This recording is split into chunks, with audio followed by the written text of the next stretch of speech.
Magandang gabi po sa inyong lahat. Ngayong gabi po sa ating gospel, inyo pong narinig ang panalangin ni Jesus para sa ating lahat, para sa kanyang tagasunod, para sa kanyang mga disipulo. At sabi niya sa gospel, Holy Father, there are two things na gusto kong bigyan din. Una, sabi niya sa gospel, Holy Father, keep those you have given me, so that not one will be lost. Ang salitang keep, mas magandang pakinggan sa Tagalog yung translation. Ingatan niyo po sila para di mapahamak. Ingatan niyo po sila para di mapahamak. Ibig pong sabihin si Jesus ay nagdarasal po. Not only for us who are here, kahit yung wala dito, pinagdarasal ni Jesus Pinagdarasal natin, kahit yung hindi nandito. Jesus prayed not only for you and me, but for all of us. It's a universal prayer. Universal prayer. Alam nyo, ang temang ito ay makikita natin yung temang ito sa sinulat ni John Paul II, Saint John Paul II. May sinulat po siyang encyclical na ang titulo po ay Ut Unum Sint. Ut sa Ingles ay that, unum, one, uno. Unum, one. Sint is they may be. Translation po ay that they may be one. Na sila ay mamalaging isa o buo.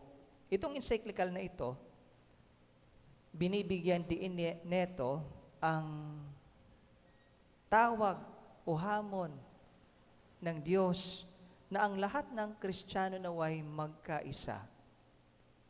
A call to promote unity and cooperation among Christians.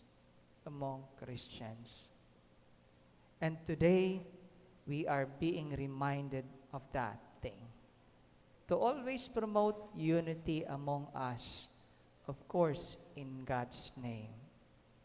Of course, in God's name.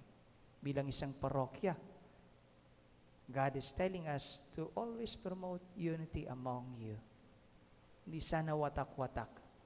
Hindi sana watak-watak. Hindi sana hiwa-hiwalay. Pangalawa, sabi ni Jesus, consecrate them in the truth. Ang salitang consecrate,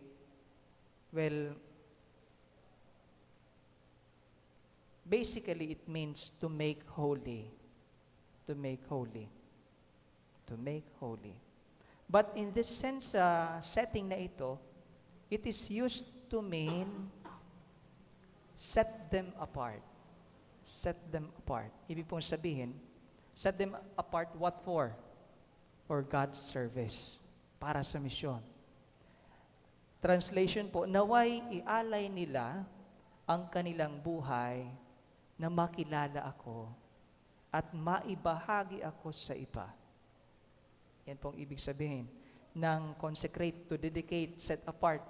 This song is dedicated to you, only to you. Parang ganun. Ang buhay kong ito ay para lang po sa pagpapahayag ng salita ng Diyos.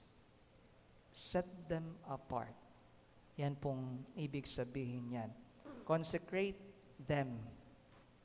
Naway ang buhay nila ay ma-dedicate para sa pagsisilbi sa Diyos. And so, dalawang bagay po ang binibigyang diin. Dalawang bagay po ang pinagdarasal ni Jesus para sa ating lahat.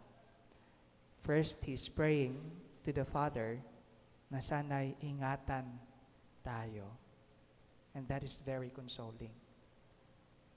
Na sana'y ingatan tayo bilang isang dambana, bilang isang parokya, naway mamalagi tayong isa.